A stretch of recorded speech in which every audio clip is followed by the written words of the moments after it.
কিভাবে বিড়ালকে সঠিক উপায়ে গোসল করাবেন আর কিভাবে গোসল করালে বিড়ালের কানে পানি ঢুকবে না সেটাই থাকবে আজকের এই ভিডিওতে। তো ভিডিওটা স্কিপ না করে ফুল ভিডিওটা দেখবেন।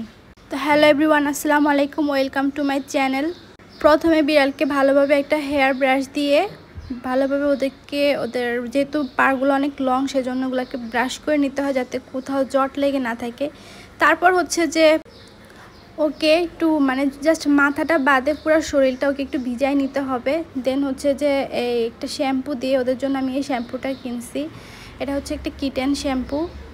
এই শ্যাম্পুটা খুবই ভালো, এটা হচ্ছে ফাঙ্গালের জন্য অনেক বেটার একটা শ্যাম্পু। কারো যদি জানার ইচ্ছে হয় তাহলে অবশ্যই কমেন্ট করে জানাবেন, আমি পিকচার দিয়ে দিব। এই শ্যাম্পুটা খুবই ভালো, এটা ফাঙ্গালের জন্য খুবই উপকার। এটা দিয়ে আমি অনেক উপকার পাইছি। কারো যদি জানার ইচ্ছে থাকে তাহলে অবশ্যই কমেন্ট করে জানাবেন, আমি এটার পিকচারও দিয়ে দিব আপনাদেরকে। তারপর পুরো শরীর আমি এভাবে শ্যাম্পু দিয়ে ওকে গোসলটা করে আর ওদের ফেসে কিভাবে লাগাবেন সেটাও দেখাচ্ছি। আরেকটা কথা বলি, এই শ্যাম্পুটা কিন্তু চোখে গেলে জ্বালা করবে না, জ্বলবে না, ওদের কোনো প্রবলেমও হবে না। তো এই যে দেখতেই পাচ্ছেন আমি কিভাবে ওদেরকে গোসল করাচ্ছি। প্রথমে ওদেরকে ভালোভাবে শ্যাম্পু দিয়ে ওদের গাটা ভালোভাবে আমি ক্লিন করে দিচ্ছি। আর এইভাবে মুখে পানি দেবেন, ডাইরেক্ট ওদেরকে মুখে কিন্তু পানি দেওয়াই যাবে না, যেহেতু ওরা পানি খুবই ভয় পায়। নিশ্চয়ই দেখছেন আমি কিভাবে ওদের ফেসটা ক্লিন করছি। তারপর পুরো শরীরে আমি এভাবে পানি ঢেলে দিচ্ছি।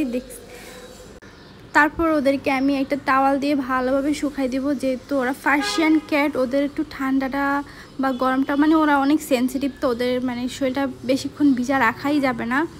যেহেতু আমি একজনকে দেখাইছি, আমি কিন্তু দুইটা বিড়ালকেই গোসল করাইছি, শুধু একজনকেই দেখানো হয়েছে কারণ দুজনকে একসাথে দেখানো পসিবল না। দেন যত দ্রুত সম্ভব ওদেরকে একটা হেয়ার ড্রায়ার দিয়ে ভালোভাবে শুকিয়ে দিবেন। দেখতেছেন কতটা ফ্লাফি হয়ে গেছে, মাশাআল্লাহ। দেখেন আমার কিউট বাচ্চাগুলো, মাশাআল্লাহ বলতে ভুলবেন না অবশ্যই। প্রথমে তো এমন ছিল দেখতে, তারপরে এই যে এমন গুলো হয়ে গেছে, ফ্লাফি হয়ে গেছে, মাশাআল্লাহ। আর আমার যে অ্যাশ কালারটা আছে ওকে জাস্ট দেখেন, প্রথমে এমনটা ছিল গোসলের পর, তারপরে এই যে এমন হয়ে গেছে, একদম বাঘের বাচ্চা।